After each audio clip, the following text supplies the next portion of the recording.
የጤና መድህን ኢንሹራንስ አገልግሎት ፍትሃዊ የጤና ስርዓትን በመዘርጋት ረገድ የሚጫወተው ሚና የላቀ ነው። አገልግሎቱ ከ10 ዓመት በፊት በኦሮሚያ ክልል ሲጀመር አዲስ ከመሆኑ ጋር ተያይዞ አባላትን ለማፍራት እክሎች ሲገጥሙ የነበረ ቢሆንም አሁን ላይ በርካቶች ፋይዳውን በመረዳት በአባልነት ታቅፈው አገልግሎት እያገኙ ነው።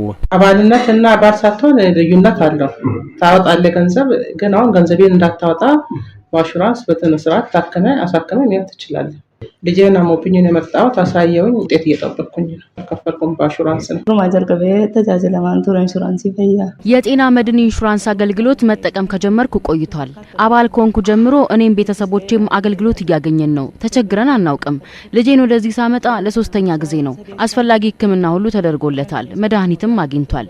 የጤና መድን ኢንሹራንስ በጣም ጠቅሞናል። በሮዶመንት ፈየደማ ኢንሹራንስ ኢምፕሬችን ፈየደን ከርካሪር ከጤና መድህን ኢንሹራንስ አገልግሎት ጋር ተያይዞ በቂ መድኃኒት አቅርቦት በጤና ተቋማት ውስጥ አለመኖሩ ከተገልጋዮች የሚነሳ ቅሬታ ነው። ይህ ችግር አሁን ላይ እየተቀረፈ ነው ያሉን ተገልጋዮቹ አልፎ አልፎ ከውጭ ከሚገዟቸው መድኃኒቶች ውጪ ሌሎች የሕክምና አገልግሎቶችን በየደረጃው ካሉ የጤና ተቋማት እያገኙ መሆኑን ተናግረዋል።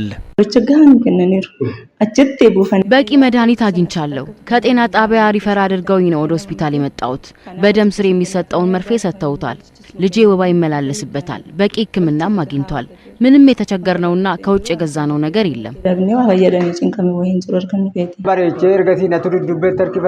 አሁን አገልግሎቱን ሳይ በጣም ዘገየው ላለው አስተማማኝ ሆኜ ባለቤቴን እያሳከምኩ ነው። ምግብም መድኃኒትም ይሰጡናል። እዚህ የሌለውን መድኃኒት ብቻ ከውጭ እንገዛለን።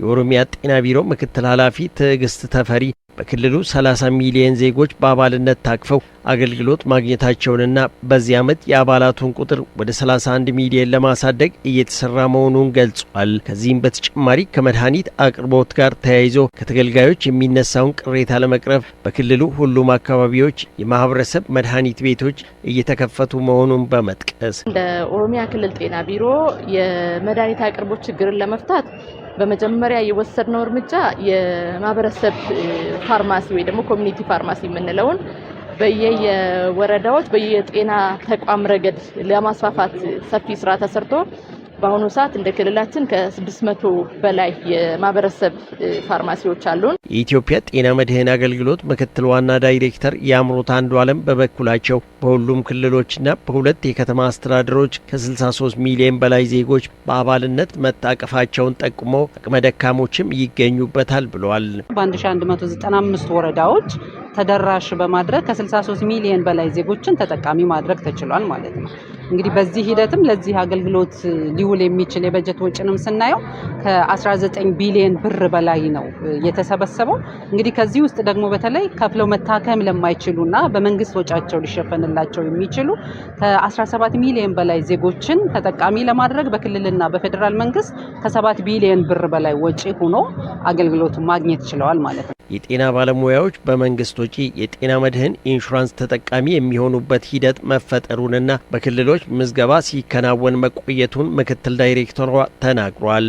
ክልሎች የጤና ባለሙያዎቻቸውን ተጠቃሚ ለማድረግ በርካታ ስራዎች ተሰርተዋል ማለት ነው። ስለዚህ የዝግጅት ስራን አጠቃለን የምዝገባ ስራዎችን አጠቃለን እስከ ታህሳስ 30 ምዝገባው ከተጠቃለለ በኋላ ከጥር 1 ጀምሮ አገልግሎት ለመስጠት በይፋ ተጀምሯል። በቀጣይ ሁሉም ዜጎች የጤና መድህን ኢንሹራንስ አገልግሎት ተጠቃሚ ለማድረግ ተጨማሪ አባላትን የማፍራቱ ስራ ተጠናክሮ እንደሚቀጥል ተመላክቷል።